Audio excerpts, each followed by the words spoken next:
So good afternoon everyone. आज के lecture में हम जानेंगे यूट्रस के बारे में और आपका वैजाइना के बारे में और वल्वा के बारे में। अर्लियर लेक्चर में हमने यहाँ पर आपका फैलोपियन ट्यूब और ओवेरी के बारे में समझ चुके हैं। आपका ओवेरी क्या होती है, फैलोपियन ट्यूब आपका क्या होती है। तो आज के लेक्चर में हम जानेंगे यूट्रस के बारे में, देन वैजाइना और वल्वा के बारे में आज के लेक्चर में हम समझने वाले। तो यूट्रस क्या होता है आपका, यूट्रस का यू कैन ऑल्सो कॉल हिस्ट्रा और बूम, है ना। इसको आप हिस्ट्रा भी बोल सकते हैं और आप इसको बूम भी बोल सकते हैं। इसका जो शेप होता है, क्योंकि इसका नाम है यूट्रस, हिस्ट्रा और बूम। इसका जो शेप होता है, शेप की यदि बात की जाए तो कैसा होता है, यहाँ पर आप देख रहे होंगे उल्टा आपका एक क्या होता है, नाशपाती, है ना। आपका जो एक पेयर होता है नाशपाती, जो फ्रूट होता है, फल हमारे खाने का, उसके जैसा होता है। कैसा, उल्टा, इन्वर्टेड, उल्टा ऐसा होता है शेप। इसको हम करेंगे तो सीधा हो जाएगा, तो इसके उल्टा शेप होता है। जैसे कि ऊपर का जो है थोड़ा सा वाइट पार्ट होता है और नीचे का पार्ट होता है थोड़ा सा पतला हो जाता है ना। जैसे हम उल्टा नाशपाती को रखेंगे तो वैसा इसका शेप होता है कुछ इस तरीके से, राइट। तो ऊपर का जो पार्ट होता है इसका, इसके भी अब यहाँ पर कितने 3 पार्ट होते हैं, राइट। तो ऊपर का जो पार्ट होता है इसको हम क्या बोलते हैं, फंडस। ये वाले पार्ट का नाम है आपका फंडस।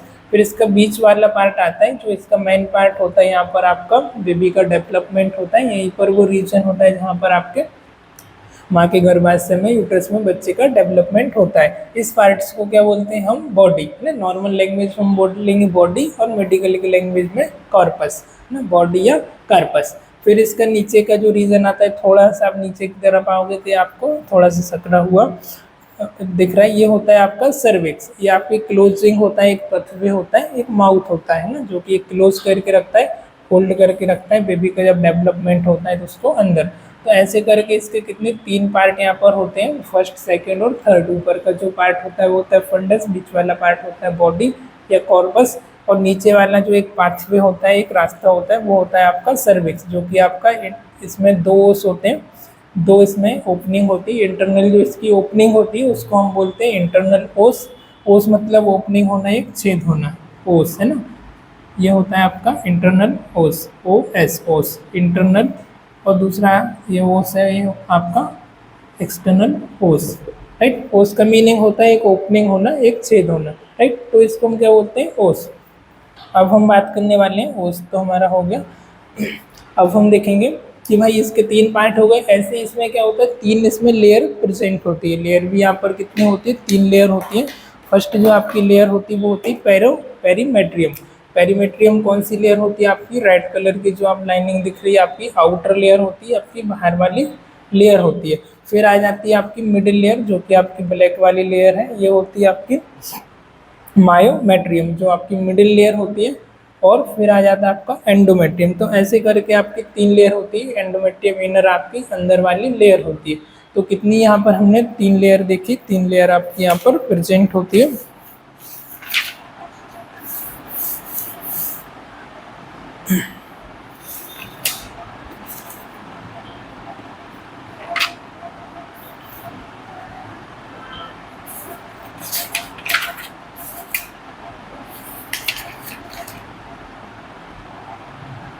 जो आपकी पेरीमेट्रियम आउटर लेयर होती है उसको हम सीरोसा लेयर भी बोलते हैं, और ये आपकी सिंपल इपिथेलियम टिश्यू से मिलकर के बनी हुई होती है।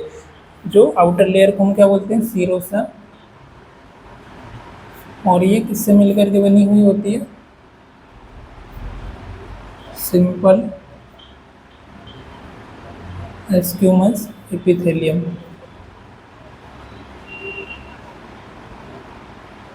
ठीक है, इसका अनदर नेम है सीरोसा आउटर लेयर का, और ये सिंपल आपके स्क्यूमस इपिथेलियम टिश्यू से मिलकर के बनी हुई होती है।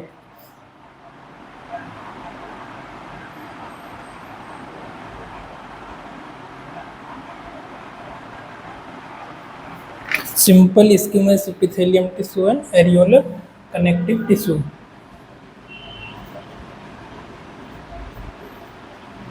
एरियोलर सीटी लिख देते हैं, कनेक्टिव टिश्यू, इससे मिलकर के बनी हुई होती है। आउटर लेयर आपकी होती है, और आपके इसको अनदर नेम है सीरोसा। आपका सिंपल स्क्यूमस इपिथेलियम टिश्यू और एरियोलर कनेक्टिव टिश्यू से मिलकर के आपकी ये लेयर बनी हुई होती है। और ये आपकी अटैच होती है आपके ब्रॉड लिगामेंट से, आपके अटैच ये होती है, लिगामेंट होते हैं जो कि उसको होल्ड करके रखते हैं आपके यूट्रस को, ना लिगामेंट क्या करते हैं, होल्ड करके रखते हैं आपको यूट्रस को, वो लिगामेंट को बोलते हैं हम ब्रॉड लिगामेंट।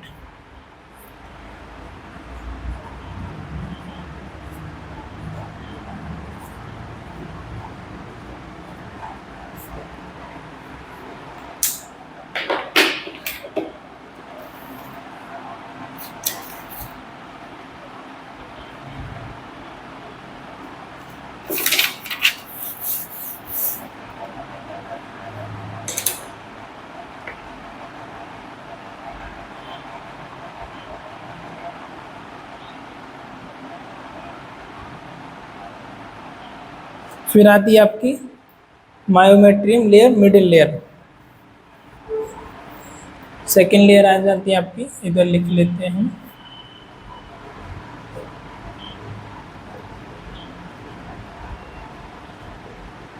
मायोमेट्रियम, जो कि आपकी मिडिल लेयर होती है।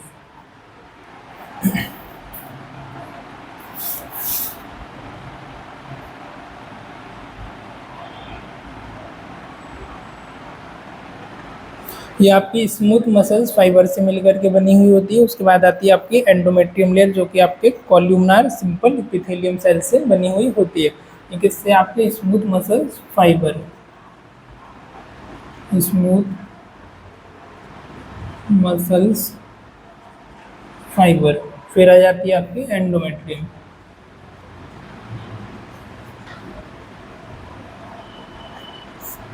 एंडोमेट्रियम जो लेयर होती है आपकी, वो आपकी इनर लेयर होती है, और मोस्ट ऑफ द जो आपकी मास होता है उसको फॉर्मेशन करती है आपकी मिडिल लेयर और आपकी इंटरनल लेयर। ये जो होती है आपकी सबसे ज़्यादा मास का फॉर्मेशन करती है।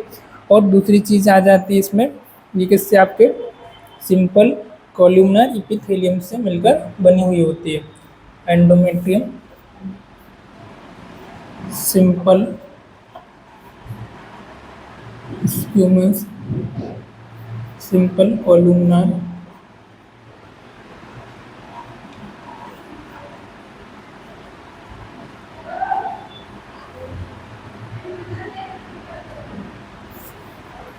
राइट। तो यहाँ पर हमने 3 लेयर के बारे में देखा। फर्स्ट जो हमारी लेयर थी पेरीमेट्रियम, जो कि आपकी आउटर लेयर होती है। फिर मायोमेट्रियम आपकी जो लेयर होती है वो आपकी स्मूथ मसल्स फाइबर से मिलकर के बनी हुई होती है, जो आपके मोस्ट ऑफ द मसल्स का फॉर्म करती है। फिर आपके एंडोमेट्रियम, जो कि आपके सिंपल कॉलुमनार एपिथेलियम से मिलकर के बनी हुई होती है। और सबसे ज़्यादा जो मांस का अंदर जो मसल्स का फॉर्मेशन करती है वो आपकी इनर लेयर होती है। और इनर लेयर का आपका क्या फंक्शन होता है कि भाई ये जो आपका फर्टिलाइज एग होता है, आपका ओवम होता है, वो यहाँ पर आकर के इम्प्लांट होता है। और दूसरी चीज़ ये क्या करती है, जब मेंस्ट्रुएशन साइकिल चलता है, जब पीरियड होता है, तो ये सेट होने का और वापस से थिक होने का ये काम करती है, राइट। तो अभी हम देखते हैं यूट्रस के बारे में। दूसरा आपका यूट्रस क्या होता है, तो यहाँ पर हमने देखा यूट्रस का एक आपका पाथवे होता है, इसके लिए स्पर्म डिपोजिशन के लिए। क्या करता है आपका, जब भी आपको सेक्सुअल इंटरकोर्स होता है तो उस समय स्पर्म का जो करता है उसको रिसीव करता है, उसको डिपॉजिट करता है। फिर उसको डिपॉजिट करने के लिए एक वे देता है, एक पाथवे देता है। फिर उसको आपका यूट्राइन ट्यूब तक, यूट्राइन ट्यूब के भी आपके जो एम्पुलर रीजन है वहाँ तक उसको पहुँचाने का काम करता है, राइट। दूसरी चीज़ क्या आ जाती है आपका, uterine tube site of the implantation, site of the implanted जो आपका एग होता है, फर्टिलाइज एग होता है, उसको इम्प्लांट करता है। इम्प्लांट करने के बाद वहाँ पर फर्दर उसको ग्रोथ एंड डेवलपमेंट देता है, राइट, फर्टिलाइज आपके एग को। तो इसका 2 फंक्शन हो गया, एक तो आपके स्पर्म को एक पाथवे, एक रास्ता दे रहा है आपके यूट्राइन ट्यूब तक पहुँचाने का। दूसरा काम ये कर रहा है कि जो आपका फर्टिलाइज एग है वो आके वहाँ पर इम्प्लांट हो रहा है। और थर्ड इसका फंक्शन उसको ग्रोथ और डेवलपमेंट करने का, बेबी को ग्रोथ और डेवलपमेंट देने का। और एक अनदर फंक्शन आ जाता है कि जो आपका मेंस्ट्रुअल ब्लड होता है उसको भी बाहर आपकी बॉडी से पास करने का। तो ऐसे करके इसके 4 मेन फंक्शन हो गए। फर्स्ट हो गया ग्रोथ एंड डेवलपमेंट के लिए, बेबी के ग्रोथ एंड डेवलपमेंट के लिए। फिर जो आपका जाइगोट आता है, आपका ओवम आता है, इम्प्लांटेड एग आता है, उसको इम्प्लांट करने का। और जो मेंस्ट्रुअल ब्लड होता है उसको आपकी बॉडी से बाहर निकालने का थ्रू वेजाइनल कैनाल। एक दूसरा जो फंक्शन हमने देखा वो होता है आपका उसको एक रास्ता देने के लिए आपके स्पर्म को, राइट। तो ऐसे करके इसका ये फंक्शन होता है। अब हम देखेंगे इसमें साइज एंड शेप इसका क्या होता है। तो इन्वर्टेड पेयर शेप का होता है, इसके बारे में हमने अभी समझ लिया है। बिटवीन लोकेशन कहाँ होती है इसकी, नॉर्मल लोकेशन यूरिनरी जो हमारी ब्लैडर होती है और रेक्टम होता है उसके बीच इसकी लोकेशन होती है। लेंथ की यदि यहाँ पर बात की जाए तो लेंथ होती है इसकी 7.5 सेंटीमीटर। लंबाई इसकी, लंबाई हम ऐसे इसको मेजर करेंगे ऊपर से नीचे तक, ये होती है इसकी लंबाई। तो लंबाई इसकी कितनी होती है 7.5 सेंटीमीटर। बाइट मतलब बाइट इस रेट में इसकी चौड़ाई, तो चौड़ाई इसकी कितनी होती है यहाँ पर 5 सेंटीमीटर। थिक मतलब मोटाई कितनी होती है, तो मोटाई इसकी होती है 2.5 सेंटीमीटर।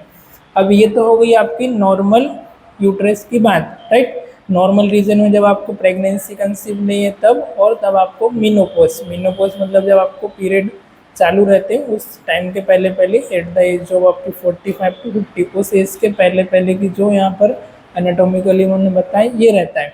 उसके बाद ये क्या होता है, थोड़ा सा श्रिंक हो जाता है, सिकुड़ जाता है। तो इस थोड़ा सा स्लो करने से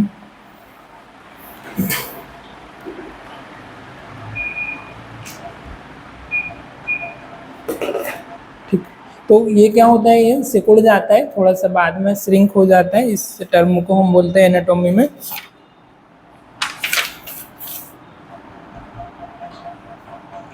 एट्रोफाइड, है ना, आफ्टर मीनोपॉज।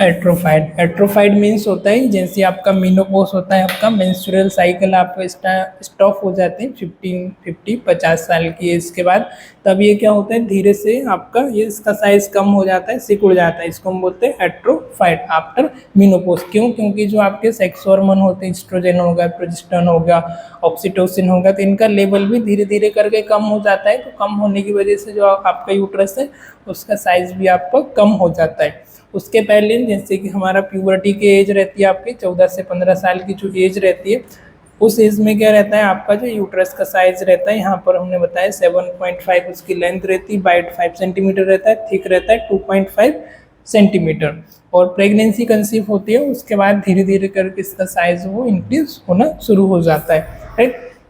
तो ये हमने यूट्रस के बारे में देखा। और अब यहाँ पर बात आती है भाई इसका अनदर फंक्शन होता है बेबी को डेवलपमेंट और ग्रोथ के लिए। तो अब हम यहाँ पे एक क्वेश्चन आता है कि भाई अभी जो डेवलपमेंट होता है, ग्रोथ होता है, वो सिर्फ आपका यूट्रस में होता है या यूट्रस के अलावा दूसरी जगह पर भी हो सकती है, राइट। तो यूट्रस के अलावा दूसरी जगह पर भी आपका इम्प्लांटेशन हो सकता है, और उसको हम बोलते हैं, पर वो आपका नॉर्मल में कंसीडर नहीं करेंगे, वो एबनॉर्मल होगा। क्योंकि स्पेस आपका जो नॉर्मल है, जो रीजन है एनाटॉमी के हिसाब से, वो होना चाहिए आपका कहाँ पर, यूट्रस में, है ना। यहाँ पर आपका बेबी का ग्रोथ और डेवलपमेंट होना चाहिए। और यदि वो यहाँ पर नहीं हो गई, है ना, अर्लियर लेक्चर में हमने देखा था इम्प्लांटेशन कहाँ पर होता है आपके, फर्टिलाइजेशन होता है आपके एम्पुलर रीजन में, किसके, आपके यूट्राइन ट्यूब के एम्पुलर रीजन में इम्प्लांट होता है आपके स्पर्म का और ओवम का, सॉरी फर्टिलाइज होता है। फर्टिलाइज होने के 7 दिन के बाद वो कहाँ पर आ जाता है वापस से, आपकी जो लेयर होती है यूट्रस की एंडोमेट्रियम, उस पर आके इम्प्लांट हो जाता है। पर यदि वो यहाँ पर नहीं आ पाया किसी एबनॉर्मलिटी की वजह से इनकेस, और यहीं पर वो इम्प्लांट होकर धीरे धीरे एरियोला बनने लगा, उसका ग्रोथ होने लगा, तो इस टर्म को हम बोलते हैं एबनॉर्मल प्रेगनेंसी, या मेडिकल लैंग्वेज में हम उसको बोलेंगे एटोपिक प्रेगनेंसी, एटोपिक प्रेगनेंसी। तो इसमें डेवलपमेंट नहीं हो पाता है, थोड़ा ही बहुत वो होता है, फिर उसको सर्जरी से रिमूव करना पड़ता है। इस टर्म को हम बोलते हैं एटोपिक प्रेगनेंसी, आए समझ। और दूसरा जो आपकी इनर लेयर होती है उसका दूसरा रोल ये होता है कि ये क्या करती है, हमारे जो मेंस्ट्रुअल का टाइम जब चलता है, मेंस्ट्रुअल साइकिल चलता है, तो सैड होती है, सैड मतलब झड़ जाती है, और बाद में फिर से थिक मोटी होना शुरू हो जाती है। तो जैसे ही अपना आपका जैसे ही आपका आपका पीरियड स्टॉप हुआ, आपका मेंस्ट्रुअल फ्लो स्टॉप हुआ, उसके बाद से धीरे धीरे करके ये जो लेयर ये थिक होना शुरू हो जाती है ना। जो आपकी इंटरनल लेयर है ये क्या होने लगती है, धीरे धीरे करके मोटी होने लगती, थिक होने लगती। और फिर जैसे ही आपका 14 से 15 दिन हो जाते हैं ना, 14 से 15 दिन होते हैं, वापस से पतली होना शुरू कर देती, धीरे धीरे करके पतली हो जाती है। और जैसे ही आपका 28 डेज आते हैं ना, मंथ का 28 डेज चलते हैं, बिल्कुल ही पतली हो जाती, थिक हो जाती, और ये जैसे ही झड़ जाती, सैड हो जाती, जो ब्लड का फ्लो है वो आपके वेजाइनल कैनाल से बाहर आ जाता है, राइट। तो ऐसे करके पूरा हमारा जो मेंस्ट्रुअल साइकिल होता है, पीरियड होता है, वो चलता है। उसके बारे में भी हम अभी नेक्स्ट लेक्चर में पूरा डिटेल समझने वाले हैं। तो अभी सिर्फ आप इतनी याद रखो। तो दूसरा इसका यूट्रस का रोल होता है मेंस्ट्रुअल फ्लो के लिए, ग्रोथ एंड डेवलपमेंट के लिए, और इम्प्लांटेशन करने के लिए। जो फिर आपका एग होता है, फर्टिलाइज एग उसका, और स्पर्म को एक रास्ता देता है मूव करने के लिए, यहाँ तक उसको आने के लिए, ठीक है। फिर इसका नीचे वाला पार्ट आ जाता है सर्विक्स वाला पार्ट। सर्विक्स अभी हमने इसके बारे में, यूट्रस के बारे में समझ लिया। अब हम देखते हैं सर्विक्स क्या होता है, उसके बारे में हम जानेंगे। तो सर्विक्स इसका नीचे वाला टर्मिनल पार्ट होता है, जो कि क्या होता है, आपका एक पाथ होता है, एक रास्ता होता है, हम इसको बोल सकते हैं। और ये होल्ड करके रखता है आपके बेबी को जब वो उसका ग्रोथ और डेवलपमेंट हो रहा है। अब जैसे हम देखते हैं 2.5 से 3 किलो का आपका बेबी इसके अंदर डेवलपमेंट हो रहा होता है ना। तो अब क्या रहेगा, यदि ये क्लोज नहीं रहेगा तो कभी भी आपकी प्रेगनेंसी होगी और वो फर्दर बाहर आ जाएगा। तो ये क्या करता है, उसको होल्ड करके रखने का काम करता है। ऐसे करके एक वे होता है, एक रास्ता होता है ना, पाथवे बोल सकते हैं हम इसको। और ये पूरी तरीके से क्लोज रहता है। ये ओपन कब होता है, तब आपका 9 मंथ कंप्लीट हो जाता है, 8 मंथ कंप्लीट हो जाता है, तब ये आपका ओपन होता है। इसकी 2 ओपनिंग होती है। इंटरनल ओपनिंग को हमने ओस नाम दिया है, इंटरनल ओस, और बाहर का जो होता है वो होता है आपका एक्सटर्नल ओस, राइट। तो ये अपने नॉर्मल टाइम से क्या करता है, नॉर्मल टाइम से 40 से 50 टाइम एक्सपांड करता है। 40 to 50 टाइम कितना करता है, एक्सपांड करता है, मतलब इतना ज़्यादा फैल जाता है। कब करता है, तब आपको नॉर्मल डिलीवरी होती तब। तो यहाँ पर सिंपल सी बात है, कितना एक्सपांड कर रहा है, जो मसल्स होती है वो इलास्टिक फाइबर की मसल्स होते हैं, ताकि वो बाद में एक्सपांड करता है और फिर से अपने नॉर्मल साइज में आ जाता है। तो इसका एनाटोमिकली तो भाई ये ओपन होना चाहिए आपका 3 जो इसकी स्टेज होती है ये ओपन होना चाहिए। जैसे हम आपका प्रेगनेंसी नॉर्मल डिलीवरी होने वाला है, 9-8 मंथ चल रहा है, तब ओपन होता है। फिर इसकी फर्स्ट, सेकंड और थर्ड स्टेज होती है। भाई आपका सर्विक्स कितना डायलेट हुआ, 1 फिंगर है, 2 फिंगर या 3 फिंगर है, वो हम पीबी एग्जामिनेशन करते हैं तब हमको पता चलता है। पर यदि कुछ केसेस में क्या होता है, ये एबनॉर्मल मतलब ओपन हो जाता है। जैसे आपका 9 मंथ कंप्लीट नहीं हुआ और पहले ये ओपन हो गया, तो ओपन होता है, जो ग्रोथ और डेवलपमेंट हो रहा है आपके फीटस में, एम्ब्रायो का, वो भी बाहर आ जाता है। अब उसमें भी अलग अलग आपकी स्टेज होती है, फर्स्ट डिग्री, सेकेंड और थर्ड डिग्री। फर्स्ट डिग्री में क्या होता है, आपका थोड़ा सा ही आपका ओपनिंग होता है और आपका जो बेबी का हेड है, सर्वाइकल है, वो बाहर नहीं आता है।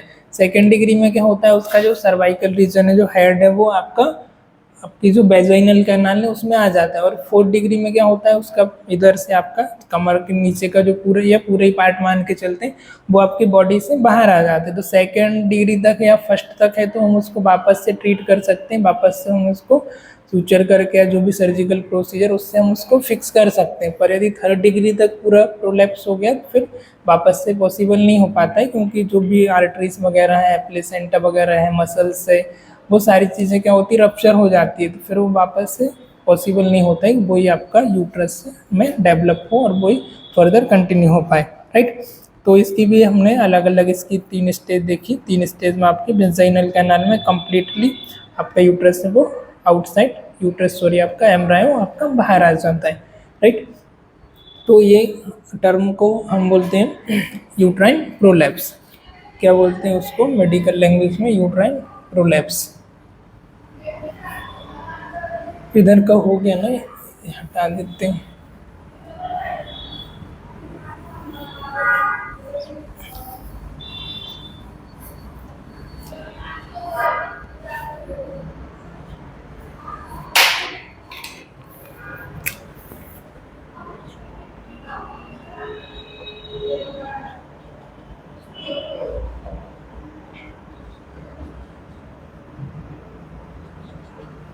यूट्राइन प्रोलैप्स, डाउनवर्ड डिस्प्लेसमेंट है ना, इसको हम दूसरा क्या बोल सकते हैं, इधर लिख लें,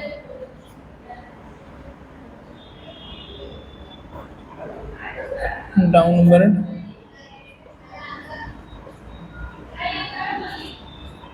डिस्प्लेसमेंट, नीचे की तरफ आपका आसन।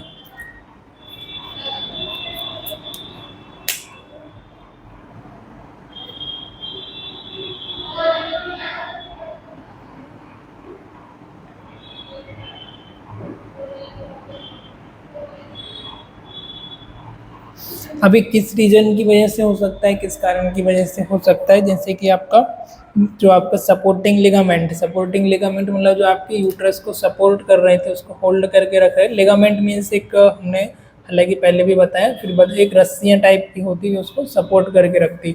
अब इसको सपोर्ट करके रख रही है, ये लूज हो जाना या आपकी जो मसल्स है वो लूज हो जाना, या दूसरा रीज़न हो सकता है आपका सर्विक्स की मसल्स वो लूज हो जाना। तो इस रीज़न में भी, या जो प्रीवियस पहले आपका जो प्रेगनेंसी हुई उसमें कोई ट्रामा, कोई इंजुरी हुआ हो तो उसकी वजह से भी आपकी मसल्स वीक हो गई हो, उस रीज़न की वजह से हो सकता है। दूसरा, ज़्यादा किसी को कफ की प्रॉब्लम है ना, कफ खांसी जब हम करते हैं तो उसमें भी आपका इंग्वाइनल रीजन में प्रेशर लगता है, तो उसकी वजह से भी आपको हो सकता है। तो ऐसे अदर रीजन की वजह से भी ये हो सकता है आपका यूट्राइन प्रोलैप्स। बबल मूवमेंट और पेल्विक ट्यूमर। दूसरा, बबल मूवमेंट, आपका जो बबल का मूवमेंट हो एबनॉर्मल हो, या आपका ट्यूमर हो ना, आपका कोई ट्यूमर वगैरह फॉर्म हो गया हो जिसकी वजह से वहाँ की मसल्स वीक हो गई, तो इस रीज़न की वजह से भी आपका ये हो सकता है, राइट। और दूसरा एक सर्जरी होती है जो होती है आपकी हिस्टेक्टोमी।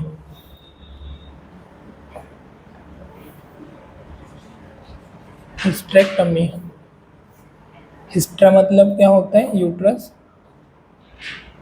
हिस्ट्रा मीन्स यूट्रस, टमी मतलब सर्जिकल रिमूवल।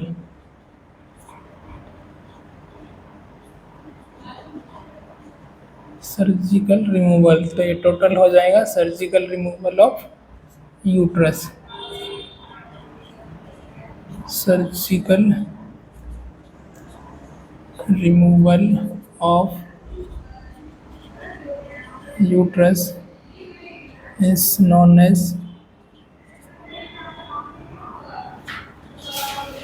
इज कॉल्ड कर लो, इज कॉल्ड हिस्टेक्टोमी।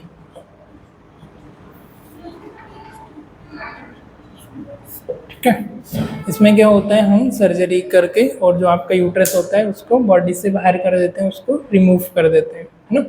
तो इस टर्म को ही हम बोलते हैं हिस्टेक्टोमी, राइट। जैसे कि हमको अभी फर्दर फैमिली प्लानिंग नहीं करनी है तो फिर हम डॉक्टर जो रहते हैं वो इस प्रोसीजर को करते हैं ना। जनरली हम बोलते हैं भाई बच्चेदानी का ऑपरेशन हुआ है ना, ऐसा बोलते हैं नॉर्मल लैंग्वेज में। तो उसमें क्या रहता है, जो यूट्रस रहता है उसको ही पूरा बॉडी से आपका रिमूव कर देते हैं। तो जो नॉर्मल इसका साइज देखोगे तो बिल्कुल छोटा सा रहता है, जैसे नाशपाती के जैसे ही रहता है बिल्कुल, एनाटोमिकली इसका साइज देखोगे तो आप।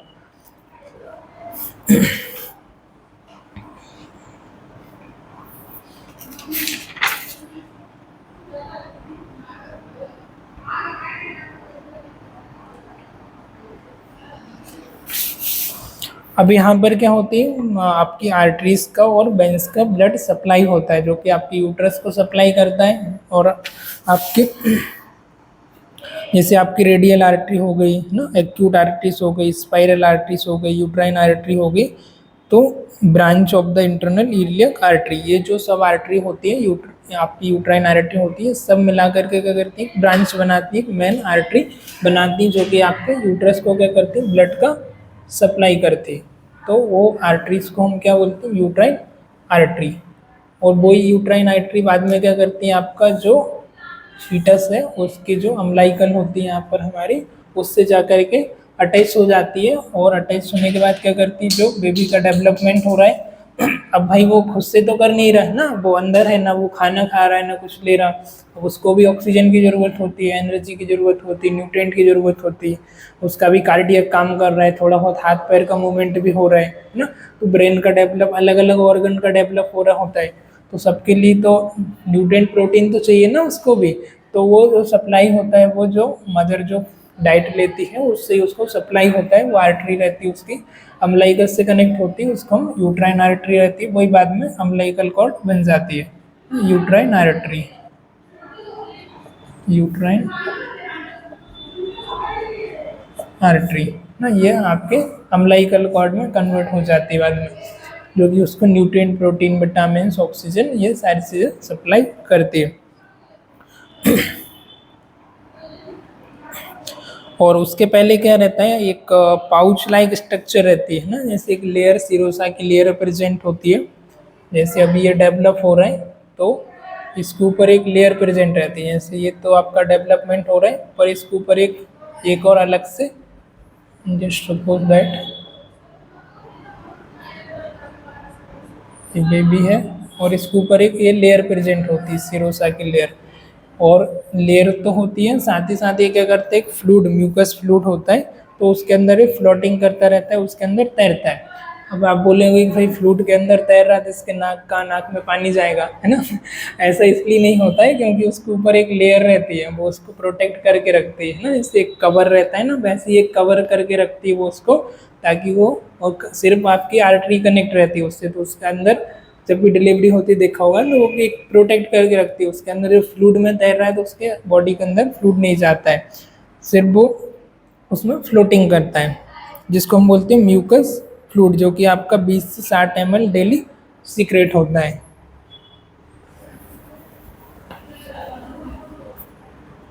म्यूकस फ्लूइड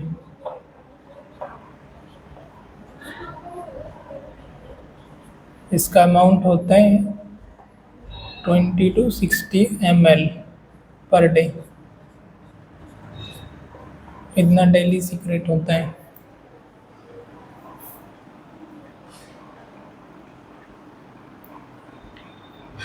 सर्वाइकल म्यूकस, ये जो म्यूकस होता है इसमें क्या रहता है, आपका प्रोटीन हो गया, एंजाइम हो गया, ग्लाइकोलिपिड हो गया ना, ये सारी चीज़ें रहती है जो कि उसको डेवलपमेंट करता है।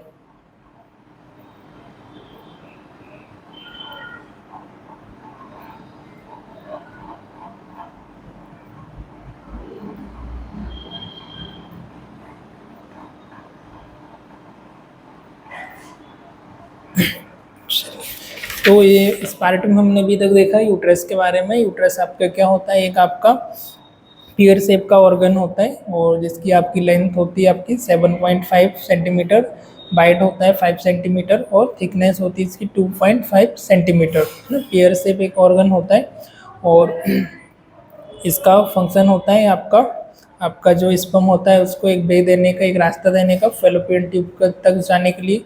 दूसरा इसका फंक्शन होता है जो इम्प्लांट एग होता है उसको होल्ड करने का, उसको फर्टिलाइज एग को इम्प्लांट करने का। तीसरा फंक्शन होता है मेंस्ट्रुअल जो ब्लड होता है उसको बॉडी से बाहर निकालना। ये इसके मेन फंक्शन होते हैं, और ग्रोथ एंड डेवलपमेंट का आपके एम्ब्रायो का, राइट। तो ये इसका फंक्शन होता है, गर्भाशय होता है। और दूसरा इसमें लेयर, इसके 3 पार्ट्स होते हैं। ऊपर वाला पार्ट होता है आपका फंडस, बीच वाला पार्ट होता है बॉडी, नीचे वाला पार्ट होता है सर्विक्स, जो कि ओपनिंग होती है, जिसमें भी आपकी इंटरनल ओस होता है और एक एक्सटर्नल ओस होता है। फिर इसके में 3 लेयर प्रेजेंट होती है आपकी, आउटर लेयर, इनर लेयर और आपकी मिडिल लेयर। मिडिल लेयर होती है जहाँ पर आपका एग आके फर्टिलाइज होता है, और मिडिल लेयर का ही आपका रोल होता है जब आपका मेंस्ट्रुअल साइकिल चल रहा होता है तब वो सेड होती है, वो थिक होती है ना। तो ये इसका ही रोल होता है। और जब आपको प्रेगनेंसी कंसीव हो जाती है तो ये लेयर क्या होती है, यहाँ से थिक होते जाती है धीरे धीरे करके, जो लेयर है आपकी थिक हो जाती है। और जो आपका मेंस्ट्रुअल है, जो फॉलिकल का रिलीज होना बंद हो जाता है, और आपकी यहाँ से फॉलिकल रिलीज नहीं होते हैं, इधर से क्लोज हो जाती है, तो आपका मेंस्ट्रुअल जो पीरियड आना है वो भी आपका स्टॉप हो जाते हैं, राइट। तो मेंस्ट्रुअल साइकिल के बारे में भी देखेंगे। तो ये हमने इसके बारे में पढ़ा। हाँ, और हमने देखा है कि फिर जो इम्प्लांट टैंक होता है वो कितना विद इन 7 डेज में आपका फर्टिलाइज होने के बाद इम्प्लांट होने के लिए यही लेयर से आके अटैच हो जाता है, राइट। चलिए अभी हम देखेंगे यहाँ पर वेजाइना के बारे में और वल्वा के बारे में। पॉज कर दो।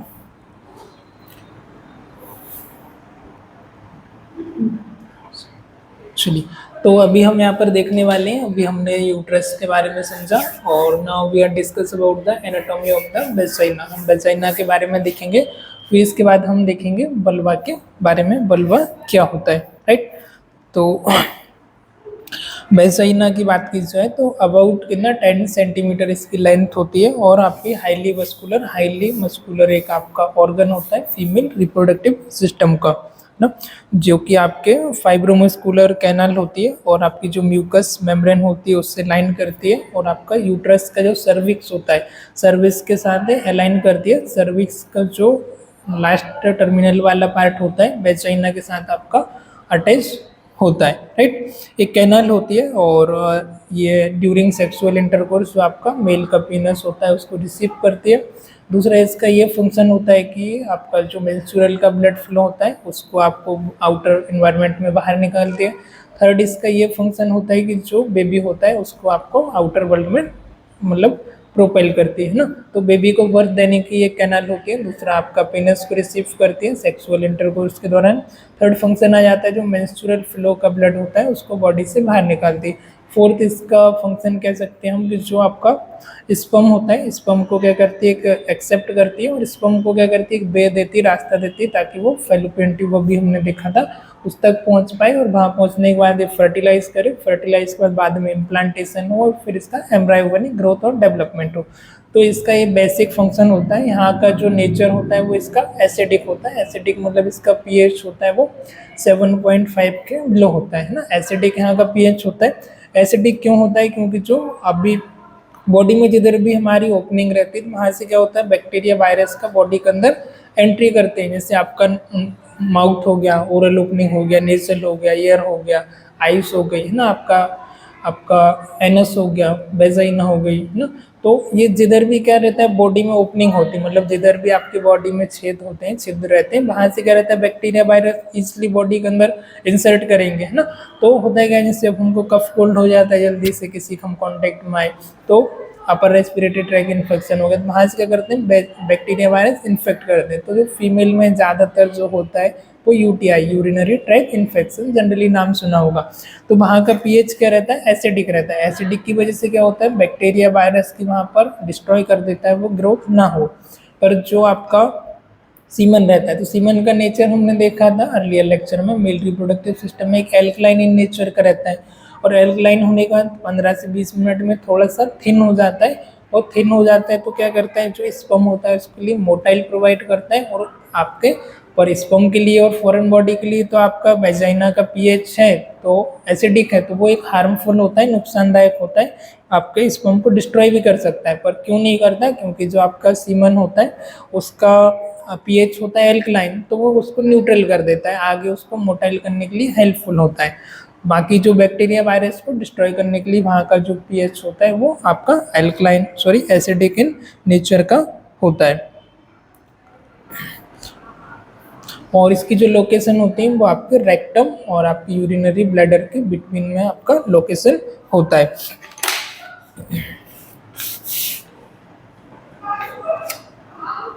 इसका जो म्यूकोसा होती है, म्यूकस मेम्ब्रेन होती है, फ्रोनिक्स, जो कि आउटर मतलब आउटर हम कह सकते हैं आपकी मसल्स होती है, वो इसकी बनी हुई होती है आपकी नॉन कैरेटनाइज स्ट्रेटिफाइड एपिथेलियम की। इधर की जो इसमें लेयर होती है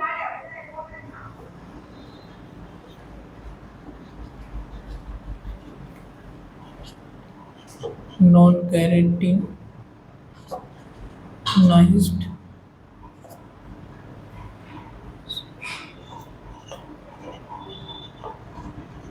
स्क्यूमस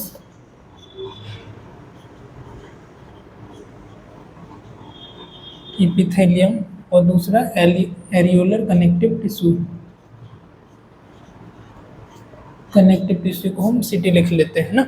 तो इससे इसकी जो मसल्स से मिलकर के बनी हुई होती है कि हाईली मस्कुलर होती है, फाइब्रस की यहाँ पर आपकी मसल्स होती है जो कि स्ट्रेच करती है, जब भी आपका पीनस रिसीव होता है तो उसको एक्सेप्ट करती है, और सेक्सुअल इंटरकोर्स के दौरान उसको क्या करती है स्ट्रेच करती है, एक स्पेस प्रोवाइड करती है ना। तो इसकी जो मसल्स होती है हाईली आपकी वेस्कुलर होती है, हाईली मस्कुलर होती है, और नॉन कैरेटिनाइज आपका स्क्यूमस एपिथेलियल की बनी हुई होती है, कनेक्टिव टिश्यू की बनी हुई होती है, जो कि आपकी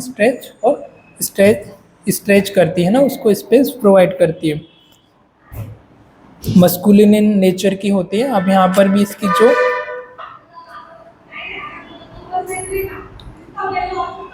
लेयर, इसकी फर्स्ट लेयर जो होती है वो होती है मस्कुलरिस और एडवेंटिया, दो लेयर यहाँ पर होती है। फर्स्ट लेयर आपकी होती है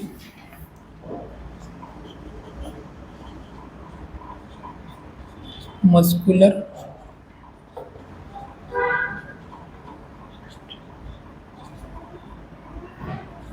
सेकंड होती एडवेंटियम,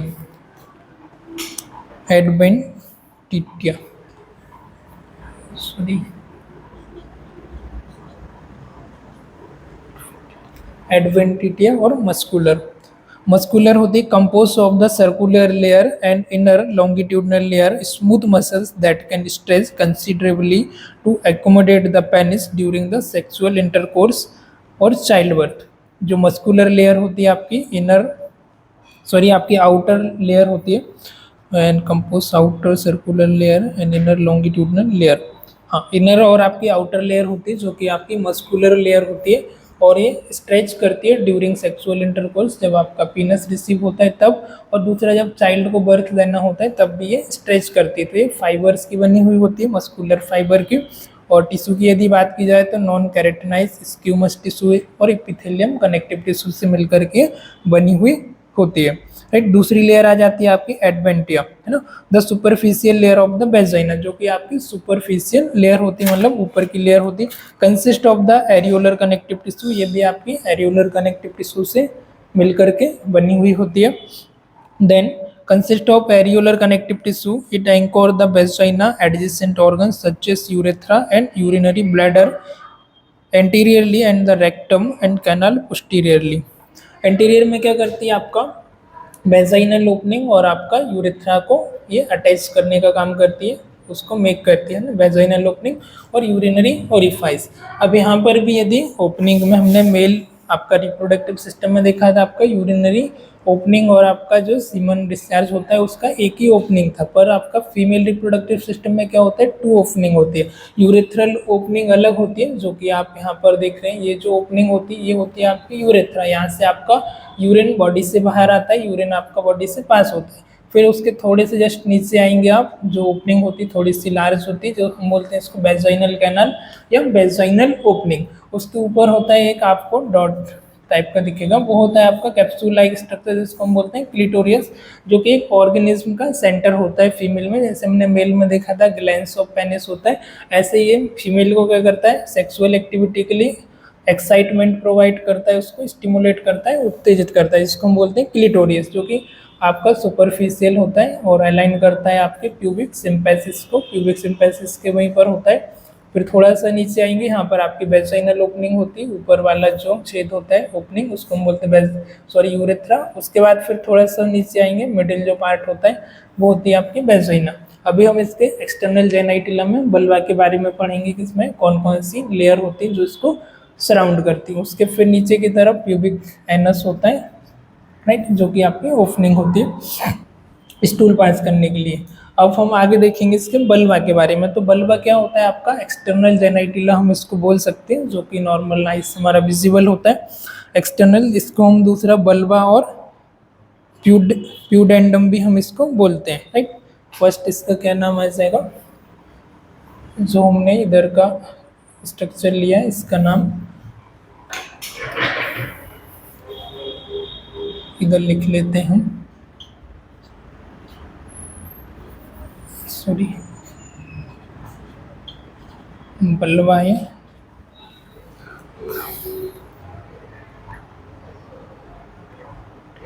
प्यूडेंडम।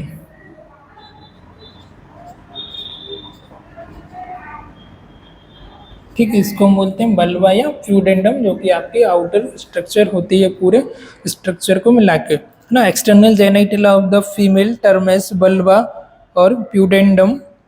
The following component comprise the vulva. अब बल्वा भी अलग अलग कंपोनेंट से, अलग अलग पार्ट से मिलकर के बना होता है, जिसमें फर्स्ट आता है आपका मॉन्स प्यूबिस, ये आपका एंटीरियर रीजन होता है, एंड यूरेथ्रल ओपनिंग जो आपकी होती है इधर का जो इतना रीजन है इसको हम बोलते हैं मॉन्स प्यूबिस, मॉन्स प्यूबिस, यू है ना, मॉन्स प्यूबिस या मॉन्स प्यूबिक। ये क्या होता है आपका एंटीरियर यूरेथ्रल ओपनिंग होती है, is elevated of the adipose tissue covered by the skin coarse pubic hair cushion of the pubic symphysis. Right. जो ऊपर का पार्ट होता है प्यूबिक सिम्पेसिस के वहाँ का पार्ट होता है, यहाँ पर आपकी यूरेथ्रल ओपनिंग और क्लिटोरियस अटैच होता है। फिर इसके बाद आ जाता है आपका लेबिया मेजोरा और लेबिया माइनोरा। लेबिया जो मेजोरा होती है हमने इधर बनाया है, इसको थोड़ा सा हम रफ कर लेते हैं तो आसानी हो जाएगी। ये जो पार्ट होता है एक्सटर्नल, ये होता है आपका लेबिया मेजोरा। लेबिया मेजोरा को हम क्या दूसरा नाम बोलते हैं, ग्रेटर लिप्स, है ना। ग्रेटर लिप्स हम इसको क्या बोलते हैं, labia majora. You can also call greater lips, greater lips ना। और दूसरा आ जाता है लेबिया माइनोरा को लेजर लिप्स। लेजर मतलब छोटा, ग्रेटर मतलब बड़ा, लेजर लिप्स, राइट। तो इसमें दो लिप्स होते हैं। जो आपका इंटरनल लिप्स होता है वो होता है आपका, सॉरी आपका लेबिया, लेबिया माइनोरा होता है वो आपका इंटरनल लिप्स होता है, आपकी वेजाइना का इंटरनल आपकी लेयर होती है। फिर आ जाता है आपका लेबिया मेजोरा। लेबिया मेजोरा आपका एक्सटर्नल लिप्स होता है, जो कि ज़्यादा इनलार्ज होता है, आपकी वेजाइनल जो कैविटी होती है पूरी उसको कवर करता है। और इसके बाद थोड़े से हमारे जो हेयर रहते हैं, हेयर ग्रोथ भी इसके बाद वाली जो लेयर होती है उसके उधर रहते हैं। आपकी लेबिया माइनोरा और लेबिया मेजोरा में इधर हेयर प्रेजेंट नहीं होते। इसके बाद वाला जो रीजन होता है वहाँ पर हमारी हेयर जो ग्रोथ होती है वो भी प्रेजेंट होती है, राइट।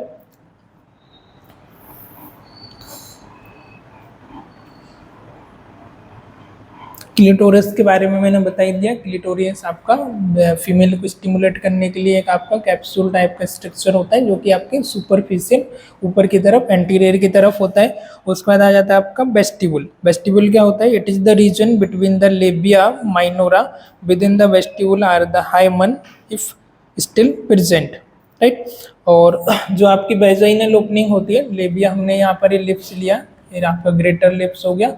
फिर जो अंदर का लिप्स है ये आपका आ जाता है लेबिया माइनोरा, है ना, लेजर लिप्स। उसके बाद का जो रीजन है जहाँ पर आपकी वेजाइनल ओपनिंग होती है, इस रीजन को हम क्या बोलते हैं, वेस्टिब्यूल। अब जो वेस्टिब्यूल होता है यहाँ पर एक हाइमन की लेयर प्रेजेंट होती है ना, जो पार्शियली कवर करती है आपकी वेजाइनल ओपनिंग को, है ना। तो हाइमन की लेयर प्रेजेंट होती है। और जब सेक्सुअल एक्टिविटी के पहले ऐसा मतलब माना जाता है कि भाई जो हाइमन की लेयर है यदि वो सेट हो गई है, तो हाइमन की लेयर का यदि ब्रेक डाउन हो गया तो फीमेल की जो वर्जिनिटी है वो मतलब कि वर्जिन नहीं है फीमेल, है ना, ऐसा हम मानते हैं। और साइंस ने इसको डिसप्रूव किया है कि 100% आपका प्रूफ नहीं है कि जो फीमेल की यदि हाइमन की लेयर का ब्रेक डाउन हो गया तो फीमेल वर्जिन नहीं है। समटाइम क्या होता है, जैसे कुछ स्पोर्ट्स एक्टिविटी वगैरह कर रही है, कुछ साइकिलिंग वगैरह कर रही है, बाइकिंग कर रही है, या कुछ स्पोर्ट में जैसे कबड्डी वगैरह हो गया, और भी जो एक्टिविटी होती है, फुटबॉल हो गया, वॉलीबॉल, तो उस समय भी क्या होता है, हाइमन की जो लेयर होती है उसका ब्रेकडाउन हो जाता है। तो 100% साइंस ने इसको प्रूफ नहीं किया है कि यदि हाइमन की लेयर प्रेजेंट है तो फीमेल वर्जिन है, या हाइमन प्रेजेंट नहीं है तो फीमेल वर्जिन नहीं है, राइट। तो ये उसको पार्शियली कवर करके रखती है। और जब तक सेक्सुअल एक्टिविटी के पहले या फिर अदर रीजन की वजह से ब्रेकडाउन हो सकती है, जैसा कि मैंने बताया, राइट।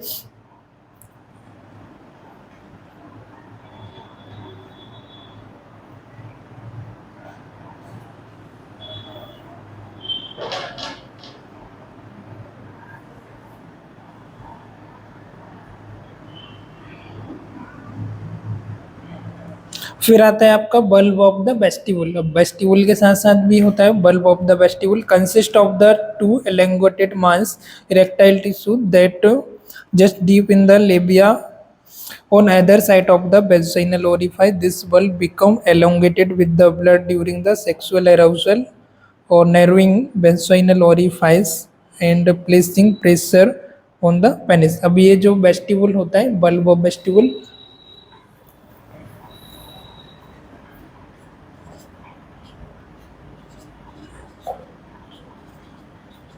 बल्ब ऑफ वेस्टिब्यूल,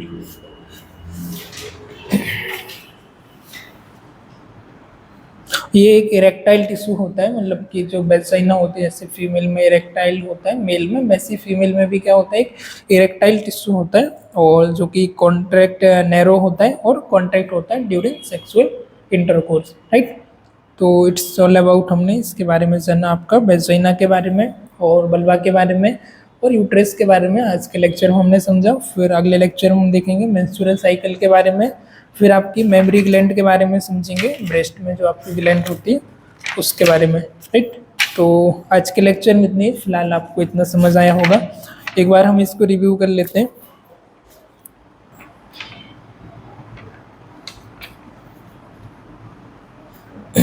तो वेजाइना के इसमें हमने देखा अबाउट 10 सेंटीमीटर लॉन्ग होता है, हाईली वेस्कुलर और हाईली मस्कुलर आपका ऑर्गन होता है। इसका फंक्शन होता है कि भाई फीमेल का जो ब्लड है आपका मेंस्ट्रुएशन के ब्लड को आउटसाइड फ्लो करना, चाइल्ड को एक बर्थ देना और पीनस को एक्सेप्ट करना। दूसरा फंक्शन होता है स्पर्म को एक वे देना, रास्ता देना, राइट। ये इसका फंक्शन हो गया।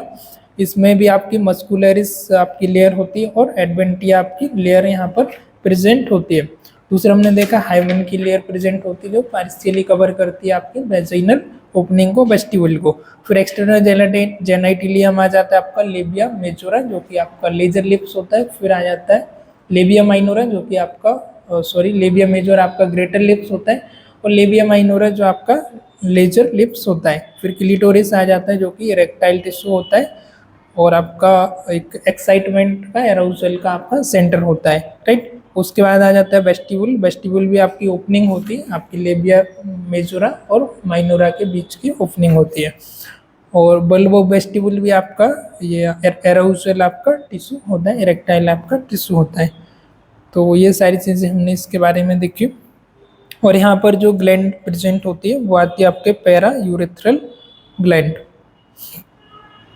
ये आपकी होमोलोगस होती है आपके प्रोस्टेट ग्लैंड की तरह, है ना। इसके बारे में लिख लो पैरा यूरेथ्रल ग्लैंड।